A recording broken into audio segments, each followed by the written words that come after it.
should matter to you how I feel and that you hurt me. It does matter to me. It doesn't matter to, no.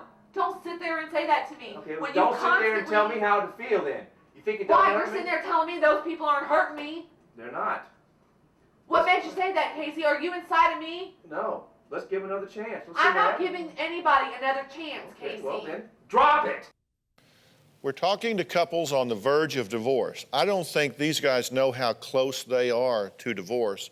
Their arguments get downright nasty. Look, do you want to be right or do you want to be married? I want to be married.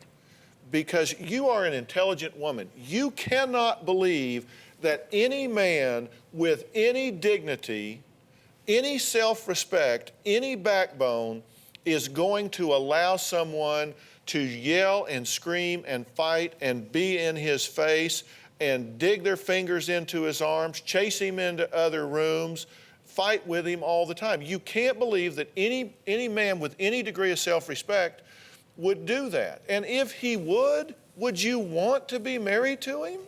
No, but I don't think I necessarily chase him down in other rooms. I think, you know, I bring up a topic, Casey responds, and it escalates from there. I mean, our communication, he'll walk off. He'll walk into another room, which leads me to follow him. Okay, look, the reason I said that is because you told me that you follow him from room to room because you are tired of him disengaging.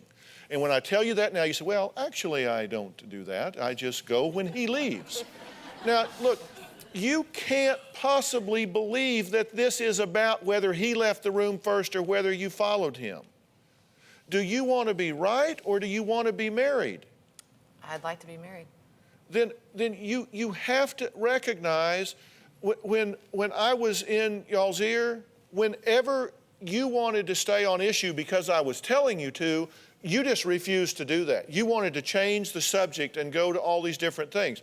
Are you wanting resolution or are you wanting to vent? I think it's both. I think I want to vent, I want to deal with the issues, I want to be heard, and I want the resolution.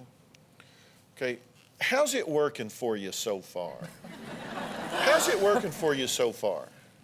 Not very well. You're addicted to it at this point, and you have decided the best way to handle this is avoidance.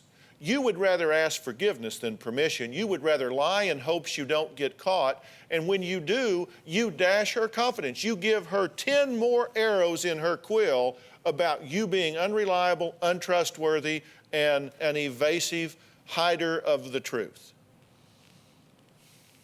True? Right on. And it was interesting, when I said that, you just raised up and looked at him with all the self-righteous indignation that you could muster in a second. Let me tell you, you are going to be a really lonely, lonely right woman. I'm not sure this is about being right. I mean, I hear what you're saying. It's not about being right. I honestly believe that the issues that we have stem from further than this. Sherry, I'm going through my deck. If you're telling me that you're wanting resolution, do you think that calling anybody that list of names is going to get you any resolution whatsoever? Now, you can tell me you don't call those, but we took them straight from the tape, and I'm happy to play it for you if you want to run from these two. I'm not running from that. I'm not running from that. What do you expect someone to do when you say liar, stupid, arrogant, fool, spineless? When you call someone those things, what do you expect them to do? I'm not saying that behavior's right. Let me... But there's things that push and provoke me into that behavior. Maybe I do need to learn to correct that behavior. It's just not your fault. I'm not saying that. I'm not saying that my response is proper. But there are things that push me into that frustration and that anger. Do you have a story or a question for me? Click the link in the description and tell me what in the world is going on.